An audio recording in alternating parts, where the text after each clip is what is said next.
Martha Ellery was 36 years old when the bank took her father's ranch. The railroad company claimed the grazing road that had kept the family alive for 2 generations, and the town quietly decided there was no longer any place for a woman who owned nothing but $5 sewn into the hem of her worn skirt. Before the sun had finished sinking behind the red cliffs outside Bitterwash Canyon, she handed those last $5 to the county clerk for a locked, abandoned canyon waystation that everyone else believed was fit only for rattlesnakes and dust, never imagining that behind one lonely bricked-up window waited a room untouched for 81 years, holding a secret powerful enough to restore not only her broken future, but the forgotten heart of an entire frontier community. Settle in and let us tell you the story of Martha Ellery.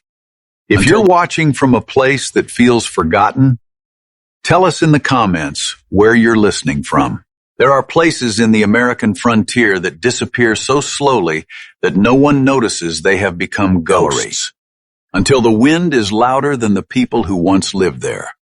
Bitterwash Canyon was one of those places, carved through towering walls of rust-colored sandstone, where cottonwoods leaned over a stubborn ribbon of water, and wagon wheels had once carved deep tracks that refused to vanish, even after decades of drifting dust.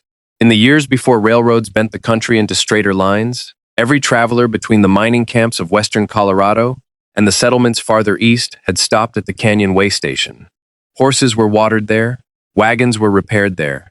Babies had been born beneath its sturdy roof, while snowstorms sealed the trails outside. Travelers had exchanged stories beside its stone fireplace, and lonely riders found companions for another day's dangerous journey. Yet prosperity rarely asked permission before changing direction. Steel rails found an easier route through the mountains. Freight wagons disappeared, and stagecoaches stopped arriving one by one until silence claimed the building. By the time Martha was born, children knew the abandoned station only as a lonely shell they dared each other to approach before racing home again. Martha herself grew up nearly 15 miles away, on a modest cattle ranch tucked against low rolling hills where sagebrush shimmered silver beneath the morning light. Her father, Thomas Ellery, believed a person's greatest wealth was not counted in coins, but in the promises they kept when nobody was watching.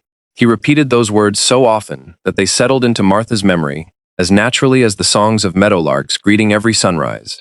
Her mother Eleanor possessed quieter gifts. She could mend torn coats until the stitches disappeared into the fabric, bake bread that drew weary travelers from half a mile away, and listen to another person's troubles without interrupting once. Together they taught Martha that honest work carried a dignity no hardship could erase. While neighboring families often wished for sons to inherit their ranches, Thomas never spoke as though his daughter lacked anything. Before Martha reached 10 years of age, she knew how to repair broken fence rails, calm frightened horses, sharpen tools, balance account books, and judge approaching weather simply by studying the shape of clouds gathering over distant mesas. Her father insisted she understand every task because, as he liked to say, life never announced which skill would save tomorrow. During long winter evenings, the family sat beside the fire while Eleanor read borrowed newspapers and weathered journals left behind by passing travelers. Martha loved those stories more than anything. They carried voices from places she had never seen, proving that ordinary people could leave behind extraordinary kindness without ever becoming famous. She learned that history was often hidden inside forgotten papers rather than grand monuments, and although she never imagined how important that lesson would become, it quietly rooted itself inside her heart. Years slipped gently forward, measured by spring calves, summer hayfields, autumn harvests, and snowy winters. The Ellery Ranch never became wealthy, yet it lacked little that truly mattered. Neighbors trusted Thomas enough to settle disputes with a handshake. Travelers remembered Eleanor's table whenever they passed nearby. Martha grew into a capable young woman whose calm manner seemed to steady frightened animals and anxious people alike. There were easier lives elsewhere, perhaps richer ones too, but she never envied distant fortunes, because the ranch offered something money rarely purchased: belonging. Then change arrived, not with thunder, but with paperwork. Surveyors came first, carrying polished instruments and speaking confidently about progress. Railroad investors followed, discussing routes, land rights, and opportunities too grand for ordinary ranchers to understand. Soon unfamiliar officials appeared with documents covered in stamps and signatures, explaining that roads families had used for decades no longer legally belonged to them. Thomas argued politely at first, then firmly, finally desperately. None of it mattered. The new freight line bypassed Bitterwash Canyon entirely, drawing merchants, travelers, and business toward younger towns springing up beside the tracks. Ranchers who had depended upon wagon traffic lost customers almost overnight.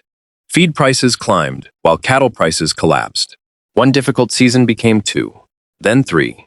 Thomas borrowed carefully, convinced each year would surely improve.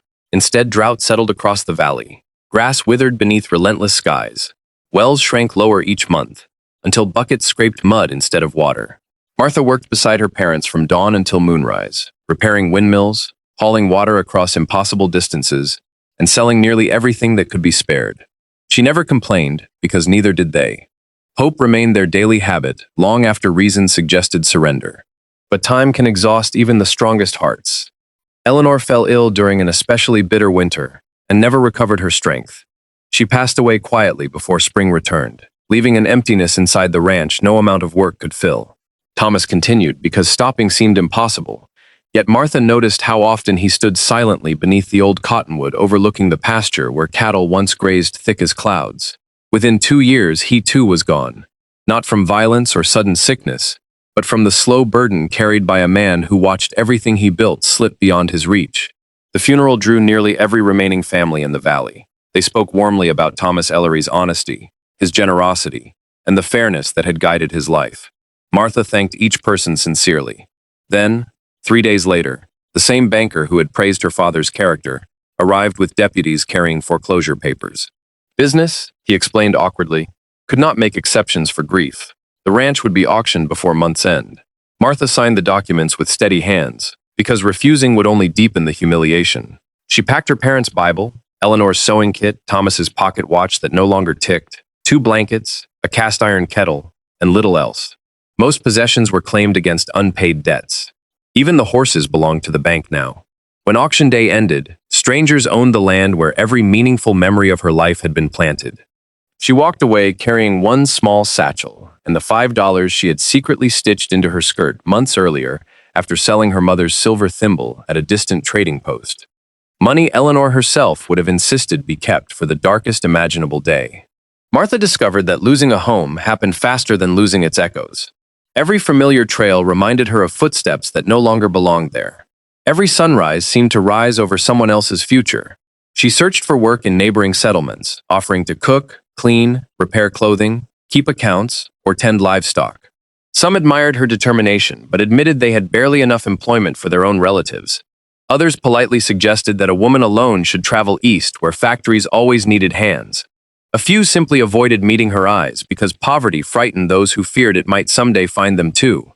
After several hopeless weeks, she arrived once more at Bitterwash Canyon, where the abandoned Waystation stood exactly as it had through decades of neglect, its heavy doors locked, windows clouded with dust, roof sagging yet stubbornly refusing to collapse. The county clerk happened to be inspecting nearby boundary markers. Recognizing Martha, he mentioned almost casually that the county planned to sell the useless building for $5, simply to remove it from public records.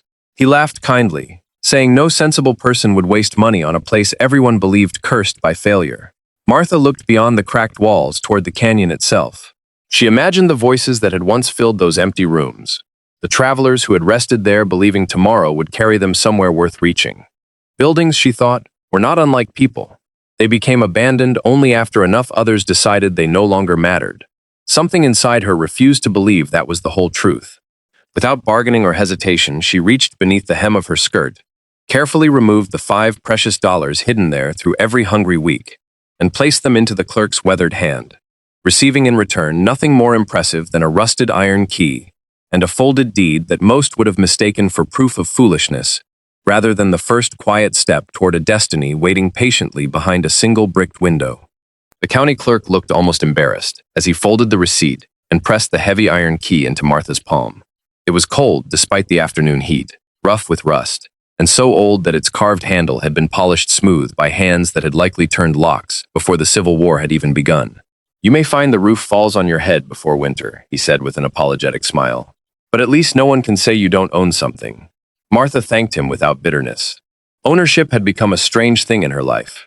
Only weeks earlier, she had owned fertile pasture, a weathered barn, and the home where her parents had laughed together through 30 years of hardship. Now she possessed an abandoned waystation that every sensible person avoided, yet somehow the folded deed resting inside her satchel felt heavier than all the papers the bank had taken from her. She crossed the narrow canyon trail toward the building as evening shadows climbed slowly up the sandstone walls. The Waystation stood exactly where generations of travelers had once needed it most, built beside a dependable spring that still bubbled quietly from beneath dark stone before joining the creek below. Time had scarred every wall. The cedar shingles had surrendered to countless winters.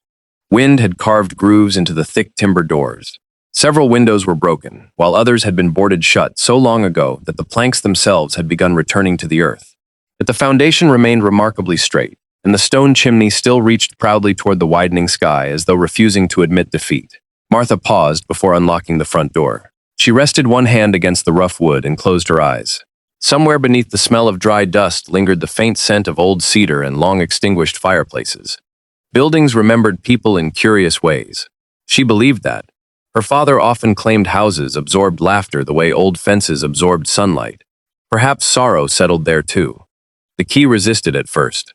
Rust protested every movement until finally the lock surrendered with a grinding click that echoed through the empty canyon. The heavy door opened inward, only after Martha leaned her full weight against it, sending a cloud of dust spinning through shafts of golden evening light. She stepped inside slowly. Silence greeted her like an old resident reluctant to share its home. Dust covered every surface so evenly that her footprints became the first new marks upon the floor in decades. Cobwebs draped exposed beams overhead. A row of sturdy wooden benches still lined one wall where exhausted travelers had once rested. Near the great stone fireplace stood a scarred dining table, remarkably solid despite years of abandonment. Iron cooking hooks remained suspended inside the hearth, exactly where someone had left them generations before. Martha smiled unexpectedly. The place was tired, but not dead. She had seen buildings in far worse condition collapse completely. This one merely waited. Before darkness settled fully across the canyon, she walked carefully from room to room, taking quiet inventory. The kitchen remained surprisingly intact. A narrow pantry contained empty shelves thick with dust. Upstairs, she discovered 6 small guest rooms furnished with simple bedsteads whose mattresses had long since rotted away. One rocking chair rested near a cracked window overlooking the creek below. Everything had been abandoned in such an orderly manner that it felt less like people had fled, and more as though they had expected to return before supper, yet they never had. Martha carried her blankets inside before the stars emerged overhead. That first night, she slept beside the cold fireplace, wrapped in both quilts, listening to coyotes call from distant ridges while wind whispered softly through broken window panes. She possessed almost nothing, yet for the first time since losing the ranch, she slept beneath a roof that no banker could take from her. Morning arrived wrapped in pale silver mist, drifting along the canyon floor. Martha fetched water from the spring, scrubbed years of dirt from one corner of the kitchen, and opened every surviving shutter to welcome daylight inside. She worked steadily without rushing. One cleaned window became 2. Broken crockery was gathered into neat piles. Fallen branches were removed from the porch. By afternoon, the neglected buildings seemed to breathe a little easier beneath the honest attention of someone who expected nothing immediate in return. During the next several days, she settled into a humble routine. Wild berries supplemented the last of her dried provisions. She caught trout from the creek using line borrowed from an elderly trapper passing through the canyon.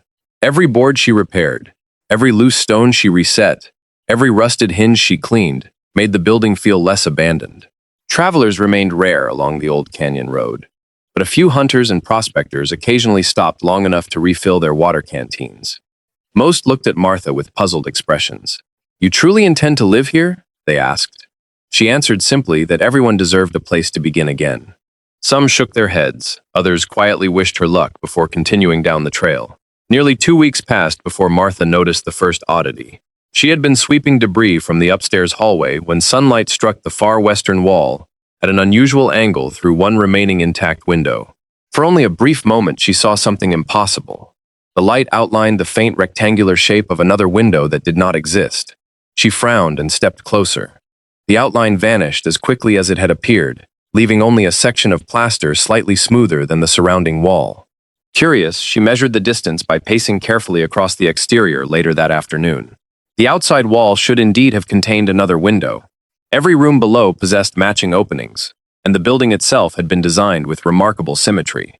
Yet here the outer stonework displayed a neatly bricked rectangle, where a window had clearly once been.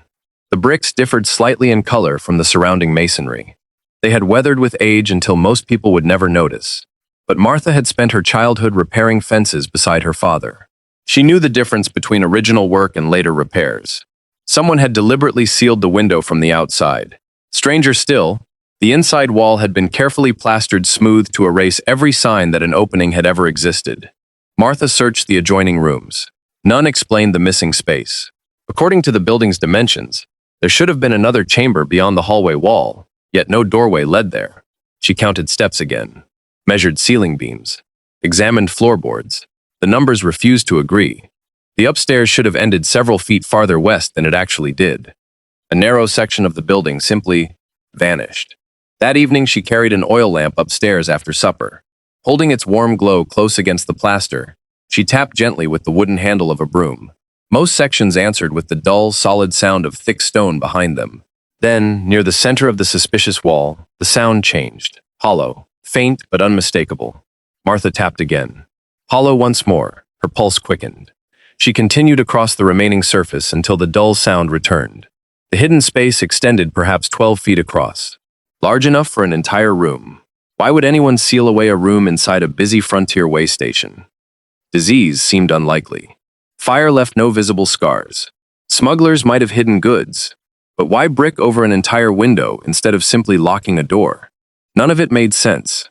The following morning, she borrowed a small masonry chisel from an aging stonemason living several miles downstream, explaining only that she wished to remove damaged interior plaster.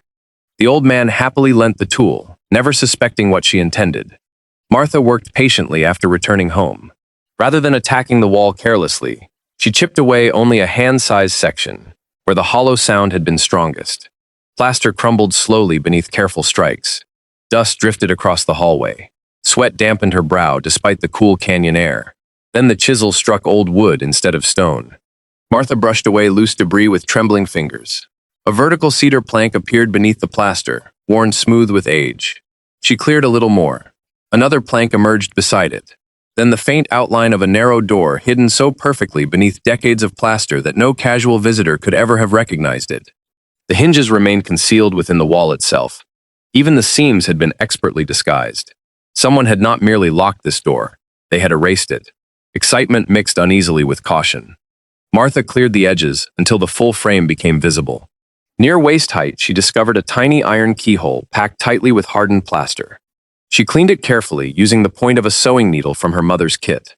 The lock still waited inside. It had not been broken. It had simply been forgotten. She tried the heavy front door key first. It refused to fit.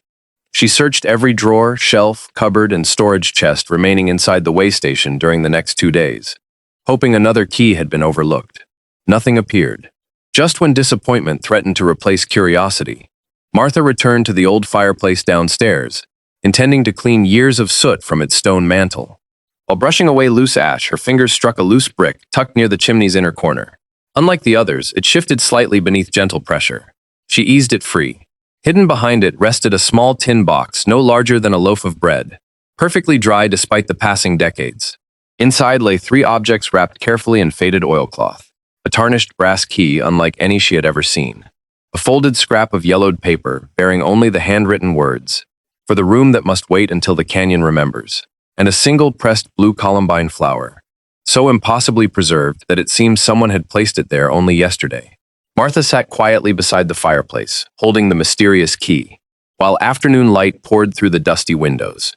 She did not yet know who had hidden it, why an entire room had been sealed away, or what waited beyond the forgotten door upstairs. But she understood with complete certainty that the abandoned waystation had never truly been empty. It had been patiently keeping a promise for 81 years, waiting for someone who still believed forgotten places deserved to be heard. Martha carried the brass key upstairs before sunrise the next morning, not because she feared someone might discover the hidden door before she did, but because she wanted the canyon itself to witness whatever had waited so patiently behind that forgotten wall. The hallway lay quiet beneath pale blue morning light spilling through the eastern windows. Dust floated gently in the still air, as though even the smallest particles had paused in expectation. She brushed the remaining plaster away from the concealed keyhole one final time, wiped the brass key clean with the corner of her apron, and guided it carefully into the ancient lock. For a long moment, nothing happened. Then the mechanism answered with a deep metallic click, unlike any ordinary door. It sounded slow, deliberate, almost relieved. Martha turned the handle. The hidden door refused to move. 8 decades had allowed wood to swell tightly against its frame. She leaned her shoulder against it, pressing steadily rather than forcing it. The old cedar groaned softly. Another push followed. A thin line of darkness appeared between the door and the frame, before the seal finally surrendered with a long sigh that echoed through the silent Waystation. Air untouched for 81 years, drifted into the hallway, carrying the unmistakable scent of old paper, cedar, lamp oil, and dry leather. It was not the smell of decay. It was the smell of careful preservation. Martha lifted her lantern and stepped through the narrow opening. The room before her seemed frozen outside the ordinary passage of time. Dust covered every surface, yet almost nothing had collapsed or rotted. A broad writing desk stood beside the bricked window, exactly where someone had left it. Shelves lined 3 walls from floor to ceiling, filled with leather-bound ledgers, rolled maps, journals, and carefully labeled wooden boxes. A cast-iron stove rested in one corner beside a neatly stacked pile of firewood that had long since dried into pale gray timber. 2 straight-backed chairs faced one another across the desk, as though their occupants had simply stepped outside to continue a conversation and never returned. Martha's lantern illuminated tiny motes of dust, drifting lazily through the room, and each floating speck seemed to carry another forgotten year within it. She approached the desk first.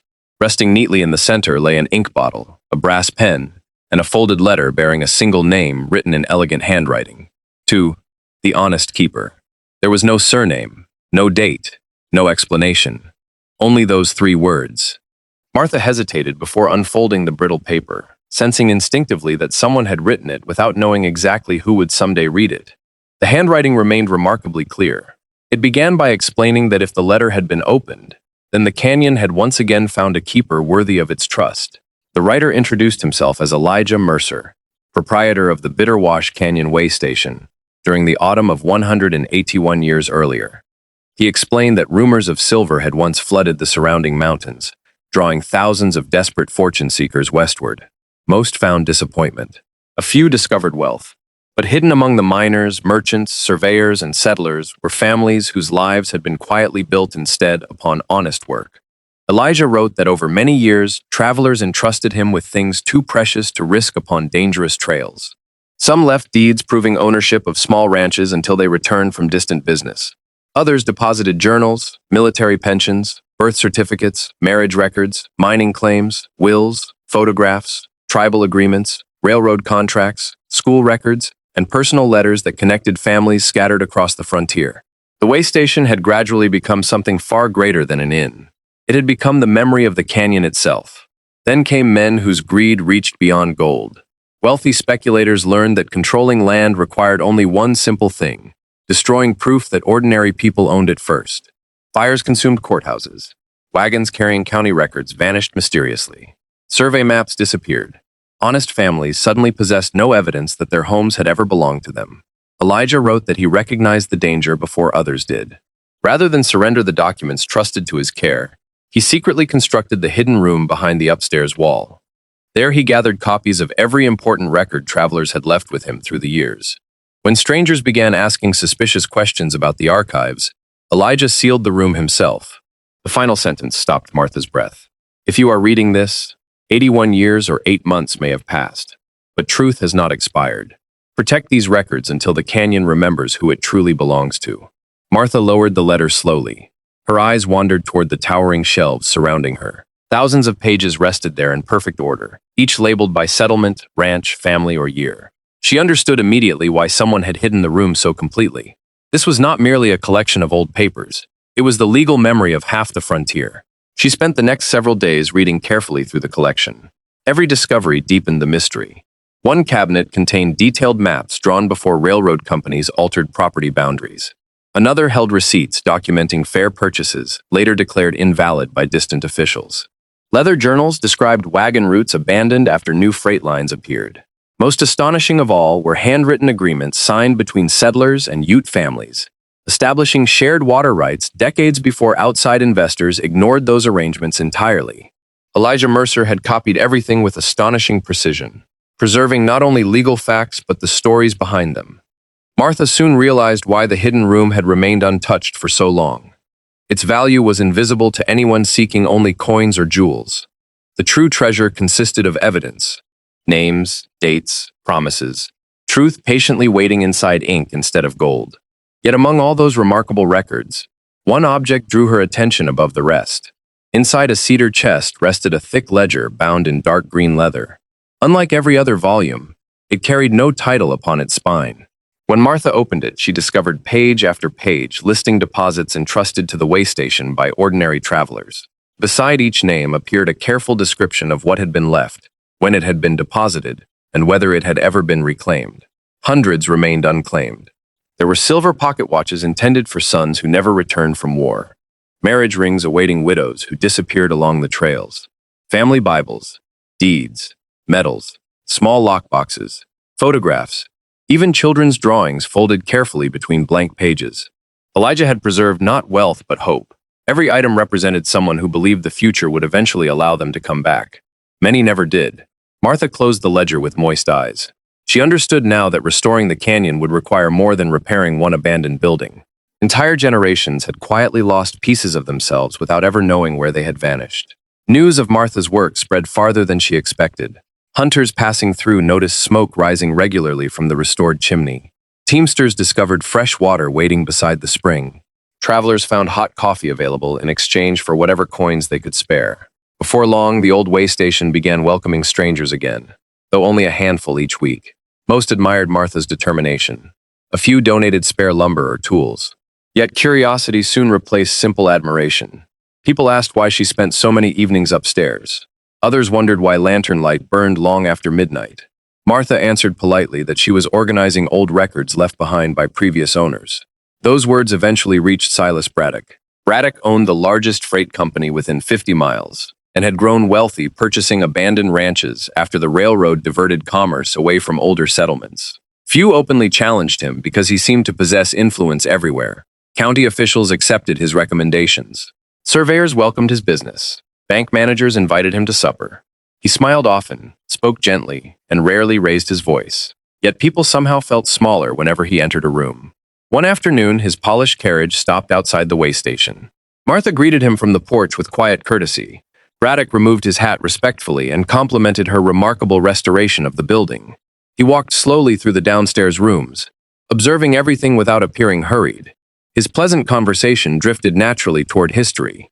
Old buildings sometimes contain forgotten papers, he remarked casually. Nothing of value, of course. Mostly dusty ledgers that confuse ownership after so many years. Martha answered carefully that history deserved preserving whether valuable or not. Braddock smiled, though the warmth never reached his eyes. Before leaving, he paused beside the staircase leading upward. Be cautious, he said. The past has a habit of disappointing people who dig too deeply. Then he tipped his hat once more and departed without another word. Martha watched the carriage disappear into the canyon until dust swallowed it completely. Something inside her settled into certainty. Braddock knew. Perhaps not about the hidden room itself, but about the possibility that forgotten records still existed somewhere. That evening, she returned upstairs and studied Elijah Mercer's journals with renewed urgency. One passage described several influential businessmen who had attempted to purchase the entire archive shortly before the room was sealed. Their names differed from Braddock's, yet the motives felt hauntingly familiar. Wealth built upon uncertain claims could survive only while evidence remained buried. Over the following week, unfamiliar visitors began arriving more frequently. Some asked unusual questions about the building's structure. Others wandered upstairs despite polite requests to remain below. One man offered Martha $200 for the property, laughing when she declined, before increasing the offer to $500. She refused again. The stranger's cheerful expression faded instantly. Every building has its price, he muttered before riding away. That night, Martha inspected the hidden room and discovered faint, muddy footprints near the upstairs hallway. Someone had entered the Waystation after dark while she slept downstairs. They had searched unsuccessfully for the concealed door before leaving. Fear whispered briefly through her thoughts, but another voice proved stronger. Her father had once told her that courage rarely arrived before danger. It usually appeared afterward, disguised as the decision to remain standing. Martha locked the hidden room carefully and carried the green ledger downstairs. Sitting beside the fireplace where Elijah's key had waited for 81 years, she turned page after page, until one particular entry caught her attention. Thomas Ellery, her father's name. Her hands trembled so violently she nearly dropped the book. Beside the entry, Elijah had written that Thomas's grandfather had deposited certified copies of the original Ellery Ranch boundaries, water rights, and grazing agreements for safekeeping generations earlier, instructing that they remain protected until claimed by a direct descendant. A notation beside the record read only 4 simple words: never collected. Martha stared into the fire until long after midnight. She had entered the abandoned Waystation, believing she was searching only for a place to survive another winter. Instead, she had uncovered proof that her family's story, and perhaps the history of the entire canyon, had been stolen piece by piece across generations. Outside, the wind swept softly through Bitterwash Canyon, as though carrying forgotten voices back toward the lonely building that had finally found someone willing to listen. By the time the first snow settled along the canyon ridges, Martha understood that simply possessing the hidden records would never be enough. Truth hidden inside a locked room could not restore a community. It had to be brought into daylight where ordinary people could recognize it as their own. She spent the following weeks making careful copies of the most important documents rather than risking the fragile originals. Every evening she sat beside the old desk Elijah Mercer had left behind, copying names, dates, property boundaries, water agreements, and family records with patient hands, until her fingers cramped from holding the pen. The work demanded accuracy rather than speed. She remembered her father saying that one careless measurement could place an entire fence on the wrong side of justice. These pages deserved the same respect. The restored Waystation slowly became more than a shelter for passing travelers. Ranchers began stopping to warm themselves by the fire. Elderly widows lingered over coffee while sharing memories of families long gone. Teamsters carried news from distant settlements, and prospectors traded stories gathered across the mountains. Martha listened more than she spoke. Whenever someone mentioned losing land through confusing surveys or disappearing courthouse records, she quietly asked their family names. More often than not, those names appeared somewhere inside Elijah Mercer's shelves. One gray afternoon, an elderly woman arrived, leaning heavily upon a walnut walking stick. Her name was Clara Winslow, and she explained that her father had spent his final years insisting the family once owned a fertile meadow beside Cotton Creek until the papers vanished. Everyone believed grief had clouded the old man's memory. Martha searched carefully through the hidden room until she found a leather folder labeled Winslow. Inside rested the original grazing agreement, signed by 3 neighboring ranchers and witnessed by the county judge himself. Clara wept silently as she held the yellowed document against her chest. She did not ask for money. She did not ask for revenge. She whispered only one sentence: Father was telling the truth. That quiet moment changed everything. Word spread through Bitterwash Canyon more quickly than spring floodwaters. Families who had nearly forgotten old injustices began arriving with faded letters, family Bibles, and remembered names. Martha compared each story against Elijah's archive. Again and again forgotten evidence emerged from the hidden shelves.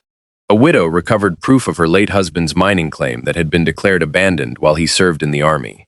2 brothers discovered maps confirming the creek crossing their grandfather had built before outsiders claimed it belonged elsewhere. An aging schoolteacher found enrollment records proving the Little Canyon School had existed years earlier than county officials admitted, allowing former students to reclaim military pensions that depended upon birth and residency records once believed destroyed. Every recovered truth restored something larger than property. It restored dignity. Yet every document Martha revealed tightened the knot around Silas Braddock's carefully built empire. Survey lines he had purchased cheaply no longer appeared legitimate. Ranches acquired through convenient paperwork suddenly possessed earlier claims. Water rights his freight company controlled became questionable beneath original agreements Elijah Mercer had preserved. Braddock stopped smiling when people spoke his name. Instead, he began visiting county officials almost daily. Rumors followed close behind. Some claimed Martha forged documents. Others insisted loneliness had driven her into strange fantasies about hidden rooms and imaginary records. A newspaper printed in the railroad town even mocked the Lady Archivist of Bitterwash, suggesting lonely women often invented mysteries to make forgotten lives seem important. Martha read the article only once, before folding it neatly into the fireplace. She had no desire to argue with people who had never climbed the canyon trail or held 80-year-old evidence in trembling hands. But Braddock had no intention of relying upon gossip alone. Late one freezing night, Martha awoke to the smell of smoke. She rushed outside expecting a chimney fire. Instead, she found flames licking along the porch where someone had piled dry brush against the front wall. The blaze had only begun. She seized buckets from the spring and worked furiously through the darkness, soaking timber before the fire could spread beneath the roof. By dawn, the danger had passed. Black scorch marks stained the porch, but the building still stood. Martha found no footprints. Fresh snow had fallen before sunrise, erasing whoever had fled into the canyon. She said nothing publicly about her suspicions. Instead, she climbed quietly into the hidden room and moved Elijah's original archive into several concealed compartments beneath the floorboards that he had thoughtfully constructed generations earlier. If someone returned hoping to destroy the records, they would find only carefully copied duplicates upstairs. The originals would remain protected. 3 weeks later, the county announced a public hearing concerning disputed land claims throughout Bitter Wash Canyon. Silas Braddock himself requested the meeting, declaring that confusion created by unverified historical papers threatened business throughout the region. Martha attended carrying one weathered leather satchel. The courthouse overflowed with ranchers, merchants, widows, miners, teachers, and families whose grandparents had once traveled the canyon road. Braddock arrived surrounded by lawyers and surveyors dressed in expensive coats. When invited to speak, he confidently explained that progress required certainty, not sentimental attachment to forgotten stories.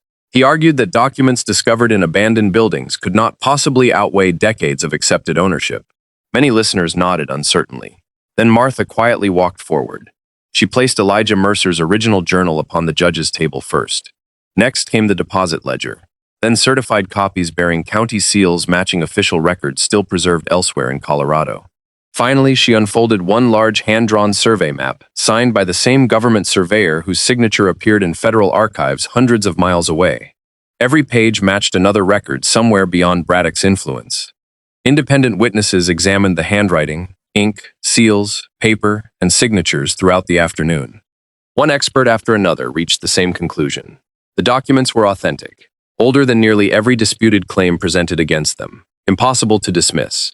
Braddock's confidence slowly dissolved. For years, he had depended upon the assumption that no earlier evidence survived. He had never imagined one determined woman would uncover an entire forgotten archive hidden behind a bricked window. The hearing stretched into evening. By sunset, the judge announced that numerous land claims would be reopened for proper review using the recovered records. Families wrongfully stripped of ownership would receive new hearings. Water agreements would be restored according to original contracts. Fraudulent surveys would face investigation. Silence settled across the courtroom before slowly giving way to quiet tears, relieved embraces, and grateful whispers. Nobody shouted triumphantly. Justice rarely sounded like celebration. More often, it resembled exhausted people finally breathing freely again. Silas Braddock attempted to leave unnoticed, but those gathered simply stepped aside without speaking. No insults followed him. No threats. His punishment had already begun. Wealth built upon forgotten lies could not survive remembered truth. Over the following year, Bitter Wash Canyon slowly awakened from decades of decline. Families returned to neglected ranches once written off forever. The restored water agreements allowed fields to bloom again. Merchants reopened small shops along the old trail, not because the railroad had vanished, but because people once again possessed reasons to remain. The abandoned Waystation became the heart of the community rather than its lonely relic. Travelers found warm meals there. Children gathered beside the fireplace while elders told stories preserved within Elijah's journals. A small reading room replaced the hidden archive upstairs, though the original chamber remained carefully protected as a memorial to the courage required to preserve truth when powerful people preferred forgetfulness. Martha never claimed ownership of Elijah Mercer's work. Whenever visitors praised her remarkable discovery, she answered that the canyon had guarded its own memory long before she arrived. She had merely opened the right door. The county eventually offered to purchase the Waystation for a handsome sum, so it could become an official historical building. Martha politely refused. Instead, she accepted only enough assistance to repair the roof completely, strengthen the stone foundation, and construct a modest library beside the original structure, where copies of every recovered document could be studied freely by anyone seeking their family's history. She insisted that knowledge protected by locked offices alone could someday disappear again. Shared knowledge belonged to everyone. On the first anniversary of opening the hidden room, the people of Bitter Wash Canyon gathered beneath clear autumn skies outside the restored building. No grand speeches filled the afternoon. Families simply planted young cottonwood trees beside the creek, where travelers would someday rest beneath their shade. Children laughed while carrying buckets of water. Elderly neighbors who had once believed they would die with unanswered questions watched new roots disappear into rich earth. Martha stood quietly near the spring where she had first collected water after purchasing the abandoned Waystation for $5 lonely. She remembered arriving with nothing except grief stitched into the hem of her skirt beside those last precious coins. The building had appeared almost beyond saving. So had her own heart. Yet neither had truly been empty. Both had merely waited for someone willing to believe forgotten things still possessed worth. We began by telling you about a woman who lost everything until only $5 remained, between her and complete despair. We told you that others believed purchasing an abandoned canyon waystation was foolish beyond reason. They were correct in one way. Measured by ordinary mathematics, Martha Ellery exchanged everything she owned for a broken building. But the frontier was never built by ordinary mathematics. It was built by people who believed tomorrow could emerge from weathered timber, stubborn hope, honest hands, and promises kept long after easier choices invited surrender. Martha never became the richest woman in Colorado. Her name appeared in no grand history books. Yet every family who reclaimed a piece of its story carried her kindness into another generation. Every traveler welcomed through the restored Waystation inherited a little of Elijah Mercer's faith and Thomas Ellery's integrity. The hidden room behind the bricked window had waited 81 years not for the strongest person, nor the wealthiest, nor the most powerful. It had waited for the right keeper. That keeper happened to be a woman everyone else had already counted among life's losses. Sometimes restoration begins not with discovering treasure, but with remembering that truth itself is the greatest inheritance a community can protect. Thank you for spending this journey with us through the quiet canyons and forgotten roads of the American frontier. If Martha's story stayed with you, we hope you'll share it with someone who believes overlooked places and overlooked people still matter. Before you go, tell us in the comments, what is a time you found value in something others had already written off? We always enjoy reading your stories. Until next time, stay close.